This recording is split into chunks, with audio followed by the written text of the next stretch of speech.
Okay, how do you coach your coaches? How do you coach your coaches? I think this is a huge challenge in coaching. Whether you are coaching your kids' team with a bunch of other volunteer parents, or you are a professional coach with a staff, I think we all struggle to effectively coach our coaches. I think the common challenge of giving anybody feedback, especially another adult, is one of the reasons it's difficult. But I wouldn't stop there, because I also believe, in my experience working with coaches, that coaches struggle to coach and develop other coaches because it requires patience. It requires giving up control. Like, we already feel the strain and pressure to improve our players as fast as we can. And yet, when we give coaches in our program the opportunities to coach drills, to run a team meeting, or even plan a practice, and it doesn't go as well as we want it, when it's not done as well as we can do it, well, we instantly want to take the whistle back, or we want to take over and lead, or take away that responsibility. We're not patient. And yet, without experiences, coaches can't get better. So, how do we get better at this? Well, today we've got the second part of our conversation with coach developer Rob Mason, who works for Port Adelaide Football Club in Australia. He's going to share with us some really practical ways to start to coach our coaches to create a learning environment that is open to feedback, that's curious, and that's committed to coaches' growth, right? Them growing at coaching, not just coaches that are committed to players' growth. So if you missed part one of our conversation, I recommend going back and checking it out before we jump into today's conversation, because that's going to help you to give some context as well. So welcome to the Coaching Culture Podcast. My name is JP Nurbin. Our mission here is simple. We want to help coaches become better leaders and build better team cultures. Betsy Butterick and Nate Sanderson, they sat out today's episode due to the time zone challenges of talking to someone in Australia. However, if you're interested in learning more about our work as leadership coaches and facilitators, or if you want to explore our online courses and books, you can head on over to tocculture.com and betsybutterick.com. While you're at tocculture.com, don't forget to subscribe to our weekly newsletter. It's got the notes from each podcast episode, as well as our latest articles and practical culture building tips.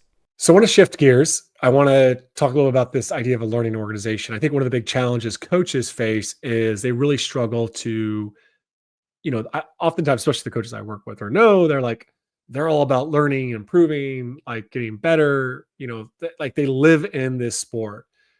And I've even seen this at upper tier levels now, right? Like their assistant coaches or other coaches within the organization, they maybe don't have the same passion and excitement around listening to podcasts, reading books, giving each other feedback. Like the very thought of let's film each other and give each other feedback or review on our coaching, it's pretty scary for some people, right?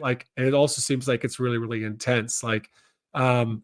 So how do you create a learning organization, one where, people are constantly seeking, welcoming feedback. They're open to this, let's mic them up. Let's talk, let's film you coaching. Help us figure that out. It's really interesting to look at this sort of role across different sports and different countries, and to see how many coach developers or heads of coaching or people in similar roles are also the people doing hiring and firing. It's something that I've steered clear of for my entire journey so far, and want to keep doing so, because I think the easiest way to turn people off from getting better is to make it feel like an assessment where potentially your next contract is decided on what comes through the microphone when I've mic'd you up for training. There's a psychological safety in knowing that I'm independent of the contract writers. I'm there with the sole purpose of helping you to get better. And that's how I frame things every preseason. We have that chat with the coaches, and I say that, you're already in the top 1% of coaches in the country just by virtue of being in this door, in this organization. And I'm here to add 0.1%. You're already excellent. I'm not here to catch you doing the wrong thing. I'm here to catch you doing the right thing.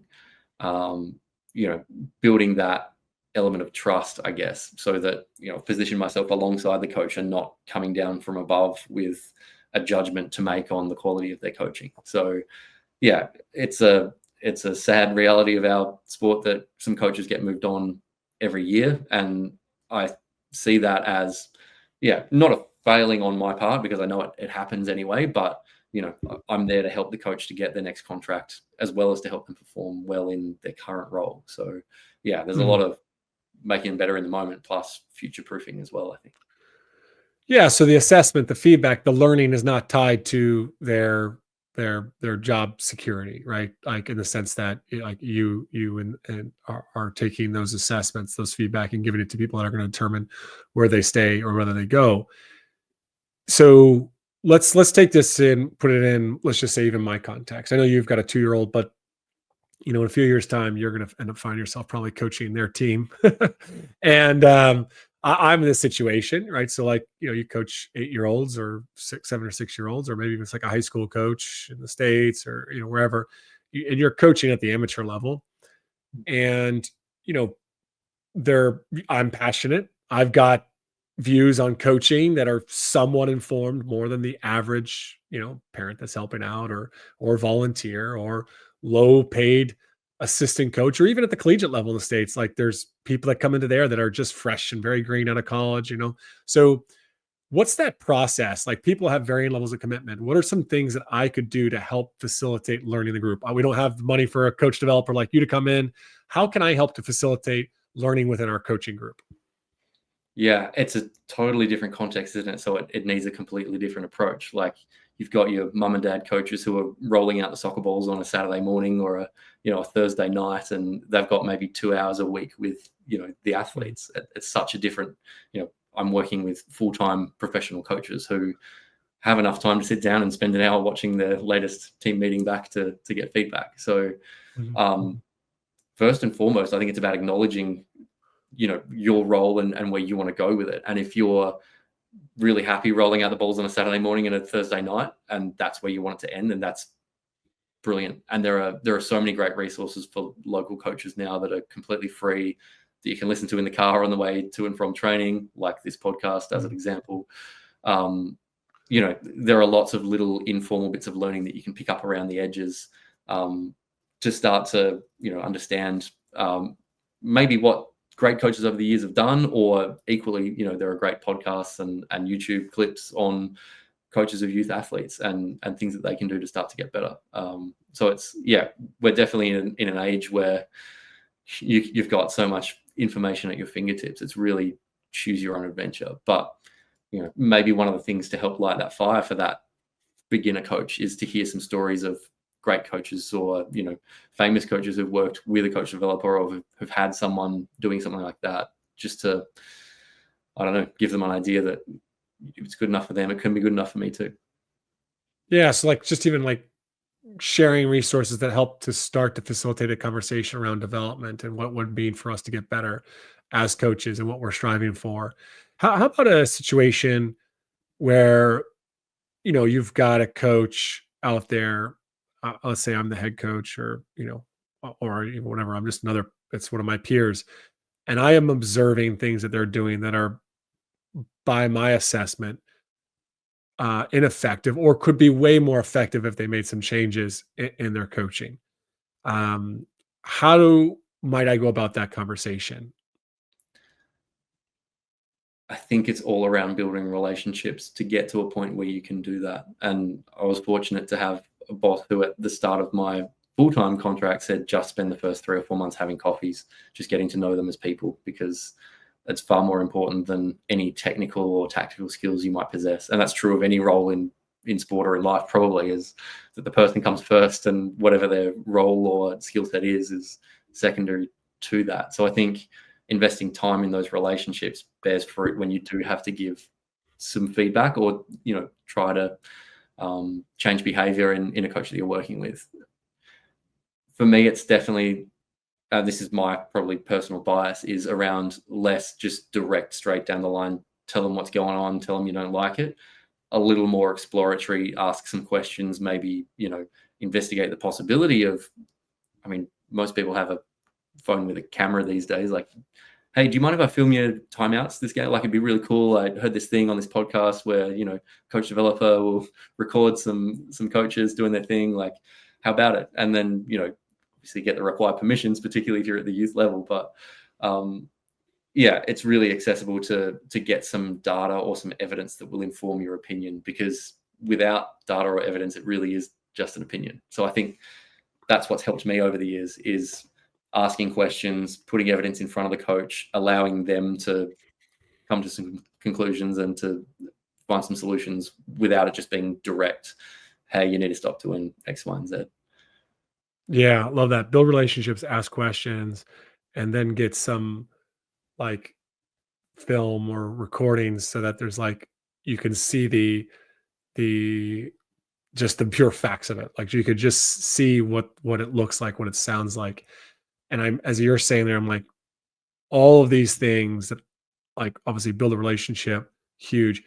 And then for me, I feel like what came up for me was like, I need to first model these things. So I need to like, hey, on this, I'm not sure how this drill is going to go, or I'm really, really feeling like it's going to go well, or like, can you give me feedback on my communication in this? Like giving them specific, can you help me on this? Like I'm trying to be better at not rambling. I'm trying to be better at X, Y, or Z. Can you give me feedback on this aspect after the drill? Or hey, can you hold the camera, film that, so I can watch this later? And to just you're starting to model that so that then you can turn around and like I think that starts to create that environment of like, oh, like we ask for feedback here. We're looking for ways to get better, and this is it's safe to do so. I love that. Yeah, it's vulnerability, right? Like being open to it yourself, and acknowledging that you're working on stuff. Like that's something that, you know, every organization I've seen where the coach has got a development plan, I find that the players are more bought into their own development plans as well. It's being modeled from the coaching group, who, you know, they're acknowledging their performance as well. They're working on stuff. Similarly, for me as a coach developer, I got to be working on some stuff too, because, you know, you can't take the advice of someone who doesn't take advice themselves, I think. So yeah, that's such a good call. The modeling piece and showing that vulnerability is, yeah. Do you find that helps you as well when you're working with coaches to go, sorry, I'm completely flipping this and asking you the question, but I imagine having worked with so many coaches yourself, showing some vulnerability in your practice would help open that door for the coach too, right? Yeah, so when I started doing this work in 2017, I had come very fresh out of like a lot of experiences, some successes and still some failures, right? Like I think the interesting thing is that when I started this work, many people felt like my lack of championships, like, and I was a a little above average successful coach, at the time, but I wasn't anything that people were writing about by any means. But people felt like my lack of success maybe disqualified me. But there's a host of people who are like, oh, like you've been in it, like you've lost, you've got these struggles, you got these failures. And my willingness to share those struggles and failures, I think actually like help qualify me there in their eyes. Like, oh, I can relate, So, and then you go through a period where I kind of step out of coaching, then I go back into coaching during COVID for like 4 months, with the pro team here, and then now I'm really really into coaching my kids team. So I think I constantly just try to ask questions and share even just my own failings and learnings, just to kind of normalize that process. Does that answer the question? Absolutely. Yeah. And now that I'm thinking about it more, I think that is a tool that I use really frequently. Like whenever I present a workshop or an info Mhm. session, one of the first things I start with is that there are no right answers, and we're just on this journey together to kind of figure a little bit of it out. But anyone who tells you that they've got the answers to being the best coach ever is probably doing you a disservice. So by disarming the audience and letting them know that I'm not the guru with all the answers, they suddenly go, oh, cool, we're just going to it's pretty messy. We'll kind of figure some stuff out together. It just takes away that, you know, it makes you more with and less above, I think. And that's really important for trust. Yeah, absolutely. And like you kind of this whole learning process, um, it's that trust component is so important to be able to, oh, they have what's in my best interest. I mean, you nailed it. I mean, at the very beginning, like I can't be tied to their hiring, firing, right? Like in that sense. The reality is I think a lot of us as whatever like a head coach, a college program, like certain assistant coaches will always feel like, well, like at the end of the day, like they are going to fire me, and so it's a difficult one. You've got to build relationships.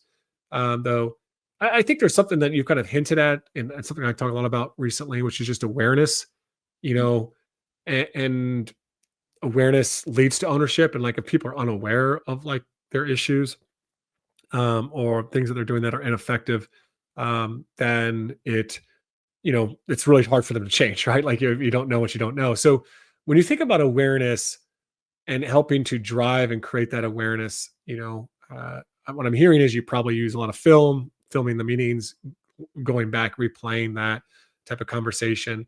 Let's say you filmed a team meeting like the other day. All right. Like, what's that session look like with you and the coach sitting down? Are you watching the full hour? Are you pulling a few clips of the coach in that?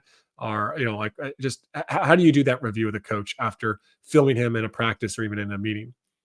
Yeah, I've got an example from just yesterday where I filmed a coach give his first education session of the preseason, and he's only been with us a couple of years. Like, he's super driven to get better, and so he asked me to come in and film, and can we review it together? And so we only reviewed probably 5 or 6 minutes of the footage, but it was enough to come out with kind of an action plan of 2 or 3 things that he was going to spend some time working on before he next has that opportunity. And one of the things he said to me when he listened back to a question that he asked was, "Oh, I didn't realize that I did that," which is really cool because all I've done there is filmed and shown it to, like, I'm basically just holding up the mirror. I'm not saying, well, this paper from 2017 explains that if you phrase a question in this way, I'm not going down that path. I'm really just helping him to find some solutions for things that he's doing in his coaching. And so he's picked up that he asked the question in a certain way, he could tweak it. He could even, not ask a question and make a statement and save the question for a bit later. It was really cool to see that piece of self-reflection lead to a greater awareness. So yeah, lots of film, lots of audio, but then just having those conversations regularly. I think it can get hard to keep coach development on the agenda when the season really ramps up and gets probably a little bit more results focused. But, preseason, there's a lot more time. We're doing, we're looking at articles, we're listening to podcasts all the time. Coaches are sharing the stuff that they're listening to and reading. And just by consuming that information, you're getting little bits of awareness along the way around, oh, I listened to this podcast yesterday and they were talking around the amount of wait time after you ask a question. So, hey, that's on the front of my mind. I'm going to be really aware of that in my next couple of meetings. And so you get these little shifts in behavior change just as a result of being immersed in a culture where consuming information about coaching is really common and frequent. So I guess, that'd be 2 elements of it is, consuming the info and keeping things front of mind, and also, regular reflecting and watching back. Yes, this is like, I know one of the things you've done in your PhD, you kind of sent me some stuff that's just like you're trying to you were trying to quantify like actual learnings. So here's a common trend I see in coaching. We do a lot of front loading in the off season. We listen to podcasts, we read books, we get really amped up. We're going to be this, we're going to do that better. We get new drills, we get new ways of teaching, we get new ways of culture things, right? There's the people that binge even this podcast in the off season, then they get into season and like it completely goes out the window. So there's like this front loading, which is great, right? Like let's learn a lot in the off season. And then what I think you try to talk about is like maybe like developing or training some of those skills or those concepts so that you then go into the competition phase, the high pressure stages of the season, and they can retain them. Is that kind of what you're aiming for? Are you still trying to, in an ideal world, would coaches still be training and developing those skills even in the high competition moments? Or is it okay that coaches just kind of go to what's natural by the time, you get into the competition phase of the season? I think just by virtue of having me around, coaches are always thinking about how they're coaching. And it's not always at the back end of the coaching experience that I'll be involved. Like sometimes it's in the planning phase and going, oh, how many slides should I use here? Like, should I speed that edit up or, move through it slower?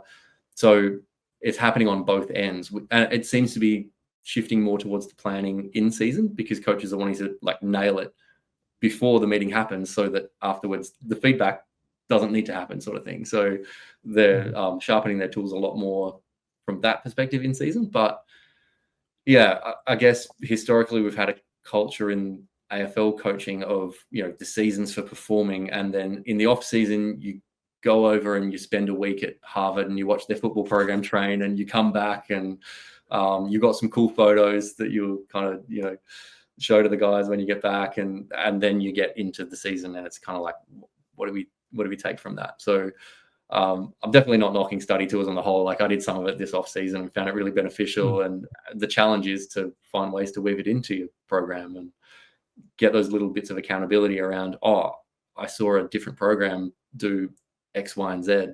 I'm going to check in monthly and see whether those things are still on my agenda or not. So yeah, it's definitely a challenge to keep things consistent. And as you are alluding to, not having that dip, you get that behavior change immediately after you've listened to the latest podcast episode, and then it just kind of fades into obscurity. Yeah, I mean, I think like the goal is to develop a learning organization where the learning just doesn't stop. And I think that I love that your component of you being in there, in the environment, embedded it. Like, I'm oftentimes like, I will do work with teams. I'll come up, do observations, and this conversation has been beneficial to me because I need to go back to recording more stuff rather than just like having my little journal and scribbling down there, and then coaches just going, okay, tell me what I gotta do better. Like, the power of seeing is really great. So thank you. You've made me better at what I do today. So I appreciate that. But you've also just, I think, hit for our listeners here, like, the learning doesn't stop in the off season. Like, it's actually like the learning is the experiential. So it's like, okay, we learn these things, and how can we continue to refine and train and develop those over the course of the season? So yeah, I appreciate that. No, it's just this opportunity to chat to, I was saying to you before we hit record, like, just spending a Tuesday night chatting to someone on the other side of the world who does something really, really similar, picking up bits and pieces. Like, I got a page of notes here, and as I said before, I'll listen back to this podcast and go, yeah, there are some different ways we can implement success criteria. There are so many different things you can do to continue to get better. So yeah, thanks for poking my thinking. Yeah. I spend so much of my time on like the leadership and culture, and then probably a little bit on the fringe, do a little bit of like the teaching, the learning aspect of things. When what are your thoughts, just broadly speaking, or you can go in deep within them, just around leadership, around culture? It's something that I am a bit of a novice with. So yeah, I've probably had a bias over the years to, obviously, coming out of a psychology school and then a graduate school of education. My meat and potatoes, if you like, is teaching and learning principles. I once introduced myself to a quite famous coach over here as a poor man's Doug Lemov, which kind of gives you an idea around my own self-worth, probably, but also the domain that I find I'm gravitating towards most naturally. But yeah, the leadership and culture side of things, I'm a reasonably novice at it. Like, we've got some other people within the club who will do our kind of club-wide culture building sessions and figure out what our values are and how we're going to bring those to life through the season. I'm tangentially involved with that through, figuring out what it means for our coaching group and the behaviors that we want to see, that I can hold the coaches accountable to. But yeah, the whole leadership and culture thing seems, that domain is so much better at collecting stories and real life examples, whereas my kind of background in academia, great at collecting numbers, great at putting it into a 5,000 word journal article, but sometimes it's this. Not sometimes, all the time, it's the stories that are the things that make the coaches sit up and go, wow, I can do this differently. That's where the inspiration comes from, I think. So I need to dig deeper. Yeah, well, I mean, the culture aspect is key to the learning, right? Like, and there's a relationship there, and if the culture isn't right, no matter how I communicate, no matter how clear my instruction is, like, it's going to put some limits on the learning, I'd imagine, to some extent. But I don't think you give yourself enough credit there. The poor man's Doug Lemov. But like, I think Doug is probably like dropped into a lot of environments, studied, learn them. Right, you're really in it the day to day, so you have a really, really rich experience. And That's been hugely, hugely valuable for us today. I want to give you an opportunity to get on a soapbox if you want. You don't seem like the type of guy that wants to get on a soapbox on a podcast, but go on a soapbox for a second and have a bit of a rant around ineffective coaching methods. You don't have to go rant necessarily that bad, but just things that maybe we are natural, or I hate, or old school ways of teaching that maybe we should really, as coaches, reflect on and consider trying to learn some more effective ways. Like, what are some really ineffective ways you see coaches operate in the world? Love an opportunity to rant. Yeah, I hope you got another hour. Don't let me catch you doing any of the following.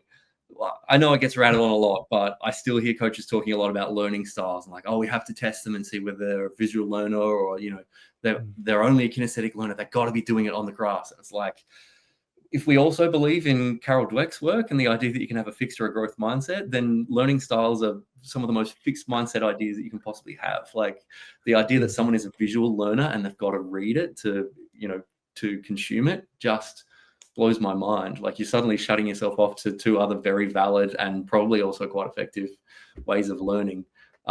Plus, it doesn't hold up under scrutiny. There are meta-analyses suggesting that tailoring learning to people's perceived or tested learning styles actually doesn't help them perform any better on tests of retention or learning. So you can probably tell that there's a lot of bubbling rage beneath the surface there. You maybe been on one of those Twitter fights wars. I've seen someone say that, and maybe it was Doug Lemov, and people were just like, what the heck are you talking about? Everyone the interesting thing about that is everyone relies on their personal experience.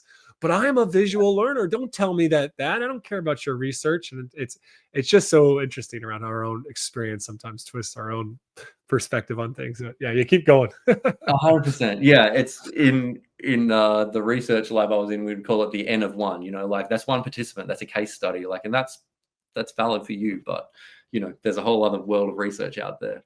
You call yourself a visual learner, and it's totally cool to have a learning preference. Like I'd probably reframe it as a preference rather than a style. If your preference is for reading stuff, then great, read. Like you enjoy it, you kind of identify that way. So brilliant. But that doesn't mean that you're not going to take anything from listening to a podcast. It doesn't mean that you're not able to learn to ride a bike by watching someone else ride a bike.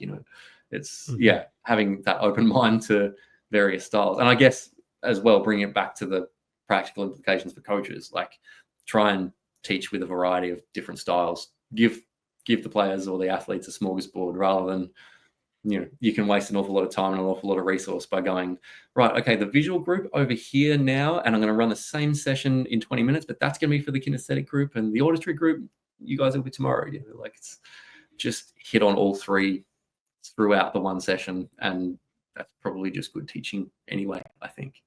That would be the practical takeaway. Try not to differentiate based on the fairy tale of learning styles. That's great. Any other big one that you might rant on as well too, that you see or hear about? I guess the other one that I probably have spent a lot of time on in various places over the years is that it doesn't actually matter what you know as a coach for the most part. It matters what the players know. So don't spend half an hour at the front of the team room telling the players how much you know.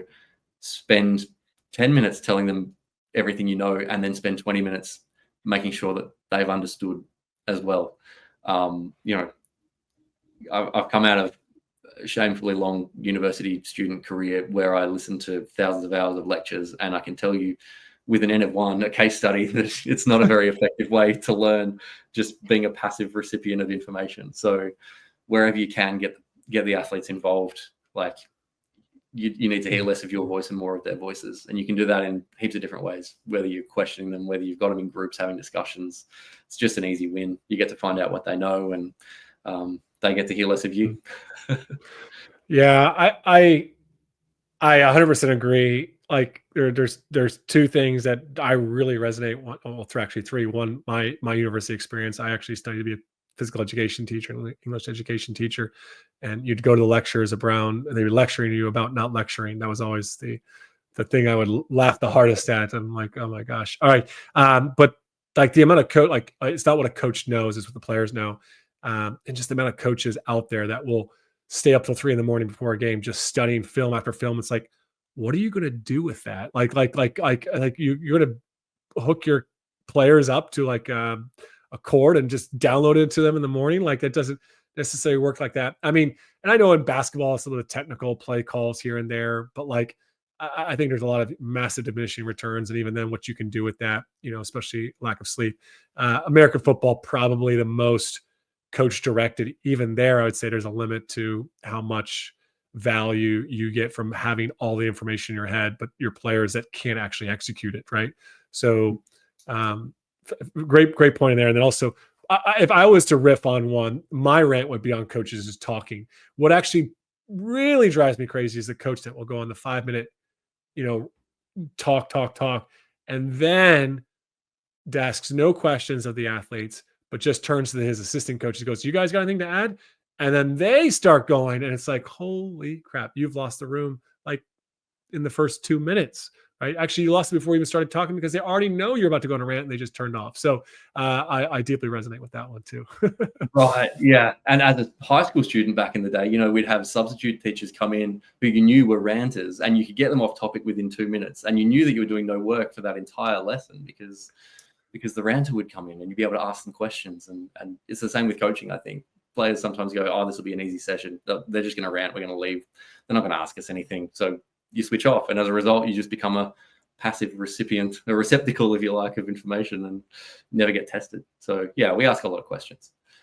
Yeah. I just think even to stoppage and play or pre drill, like giving 4 or 5 teaching points. I mean, we all can be guilty of it. Like, what would you say is if you're setting up a drill that they know, right? Let's say they know the drill, right? Because I think when they don't know the drill, it's the first time, that's one thing. But let's say they know it, they've done it a lot. Like today in our 3v3s or 1v1s, we're working on this. Or when you stop and you correct, like, is there a general rule of thumb that we should think of like as like good practice is like the max amount of teaching points that we can give and they be able to retain and actually work on? Yeah, I get asked this a lot. Like, they're probably my 2 most frequent questions is how many points can I give them and they remember, or how much should I give them positive or, like work on sort of feedback. The how much can I give them is so context dependent. Like, is it quarter time of the grand final in the AFL and they're completely gassed and they're looking for a drink bottle and a physio to massage their calf? If so, maybe one thing, and you might be lucky to get one thing. If it's practice in November, start of preseason, you've got all the time in the world, maybe 2, maybe 3. But again, you're not going to know until you've got that evidence. So to assume 2 or 3 based off the advice of some guru who came on your podcast once from Australia, I wouldn't be taking anything for gospel until you've tested it with your athletes. Try 2 and then ask them for their recall afterwards. And if they're fine with that, then push for 3. I think the best advice is to be your own researcher and find out what works for the person in front of you. I've got one more technical question because I'm just loving tapping in there. I love that.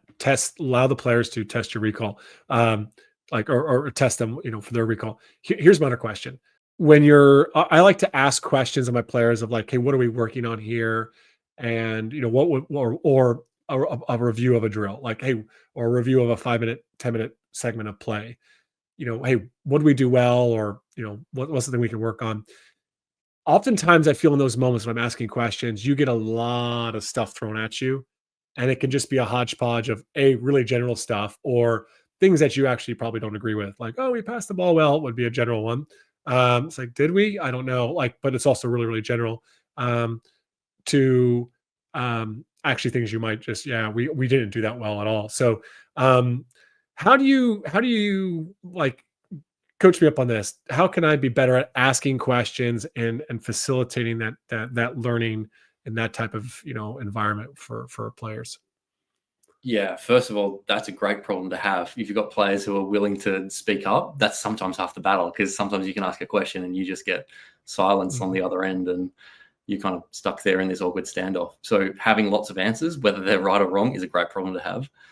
I actually also want to reframe wrong answers as a good problem to have, because that's evidence to you as the coach. You just collected a piece of evidence that a player doesn't understand or is misinterpreted.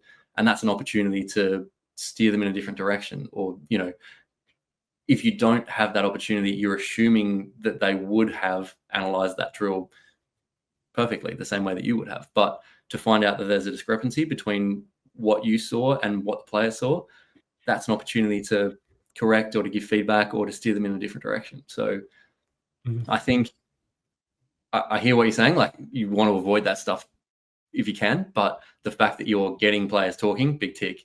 The fact that you're getting players giving wrong answers, big tick. It also means you've got psychological safety, right? Like, players cool to blurt out a wrong answer, and you're not going to just rain down on them with, no, Johnny, it was rubbish passing, like, never speak to me again, sort of thing, So they're probably, the two reframes I'd give you. But then, in terms of the technical asking of the question, directing to certain names, whether it's, hey, I want to hear from the forwards.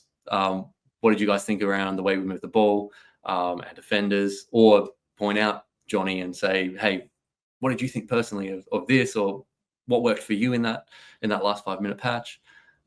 Sometimes directing to an individual can, create a bit of a bottleneck, which buys you time to unpack one answer rather than the 5 that get thrown at you if you ask a really general question. Yeah, and I like that of just specifying a little bit more. And I would say even like setting the success criteria for the drill, like, hey, we're really going to be working on passing and movement. So, hey, what did you notice about the passing and movement? Oh, I noticed it was better. In what way? Tell me more. Right. So I think like going a little bit more narrow.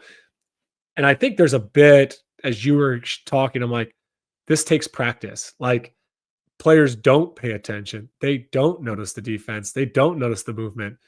But when you keep asking it and you keep saying, hey, we're going to work on movement, and okay, what did someone notice? And that's like, oh, great recognition. Because when a player finally does notice, well, so and so did a really good job here in this situation, you're able to affirm. And that's just like you're developing that skill to notice, right? Absolutely. And by continuing to ask questions, you're building a culture, a learning culture for the players as well, right? Like, it's an expectation, not a rarity, for them to be asked their thoughts around even, logistical things around the drill. Like, oh, were the cones into like narrow on the boundary? How did you find the space? Like, what would happen if we had a +1 on the offense or the defense? They're experts in their own environment. We should tap into that some more. Yeah. Last question. I know I keep saying that, and you're about to fall asleep because it's like midnight in Australia practically. So, last question, because this happens all the time. Coaches coach, they finish the practice, they finish the training session, they come off, and let's talk about what we noticed. And it's pure complaining and ranting about the players. How do you help your coaches shift from a player rant and how crap they were today to an actually productive, review session? Yeah. Oh, that's the magic sauce, isn't it? Figuring that out. Hey, it's a culture of learning to start with. If everyone's got a growth mindset, then we're finding little ways to get better, even if we're getting frustrated by players' performances. But then probably also comes back to what we spoke about earlier around having really clear outcomes in mind, or really clear success criteria for whether it's a drill or a training session, and having that as a frame for evaluating the session, rather than, oh man, those two were slacking off, like they always do this. Like, sure, that's something that can get addressed, but also, what about the success criteria that you planned for? How did that go? Yeah, I think that can be one way to steer those conversations back on track. But yeah, if you know the answer, then please write into the show. I'd love to know. No. Well, I think you nailed it. I mean, like, it comes back to, hey, what are we going to work on here, and having those success criteria. But I also, the great challenge in all of that too, though, I think, is the lack of curiosity as a mindset. Let's say even a player's attitude and effort are absolute horrible that day, or they're completely off. I think so often, like certain individuals, we all do it. We can go to a blame mindset, or like just a fault finding. It's like we've lost all curiosity there. And it's just like, well, what happened today? What happened for Johnny or this player, and what was going on there? And what responsibility do we have, and what can we do to help them to maybe reset before we go through 2 hours of just absolute a waste of time, for that individual, because they're not getting better. So that having that remaining curious and finding what's our responsibility in it, I think, is a huge component of it. Yeah, you've nailed it there. Like, and again, going back to what we mentioned before, person first before the athlete, right? Like, find out what's going on for them, because not having that curious mind, as you just mentioned, you can probably glaze over maybe something significant that's happened for that person that morning on the way to practice, or something that's going on at home. Like, you got to make sure you tick those boxes before you start the ranting too much, I think. Yeah. Well, Rob, this has been a fantastic conversation. I promise I won't keep you any longer, so you can actually go to bed here. Where can people follow you or reach out to you if they'd love to connect to learn more about the work that you do? Yeah, feel free to follow me on LinkedIn, Rob Mason. I've got a Twitter account that I haven't used in a little while, but hey, this is a good prompt to tweet every now and then as well. So I think I'm Rob Mason 12 on there. Yeah, hit me up on either of those and send me a message. I love to chat coaching, as is probably evident from the last hour or so. And yeah, thanks for having me on, JP. It's been an absolute pleasure.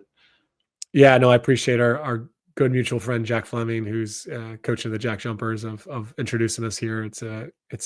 He's a learner. You're a learner. I hope I'm a learner. I try to be at times too. So this has been fun. Yeah, and shout out to Flem Dog. He was marking himself up as a coach when he was green as anything, coaching local basketball back in Melbourne. So yeah, he's where he is now because he's a pretty hungry learner. Okay, huge thanks to Rob for coming on the podcast. Like I said, due to the time zones in Australia, Nate and Betsy weren't able to join, but I was kind of glad because I got to have them all to myself and ask all the questions that I was deeply curious about and interested in to improve my coaching. I took a lot of notes, so be sure to subscribe to the TOC newsletter to get the notes to our podcast episodes. You can do that at tocculture.com. Also, I highly suggest sharing these episodes with some friends in coaching or your own coaching team, because they could be great conversation starters on how you might start to help coach each other on your coaching. That's it for today. Thanks again for listening to the Coaching Culture Podcast.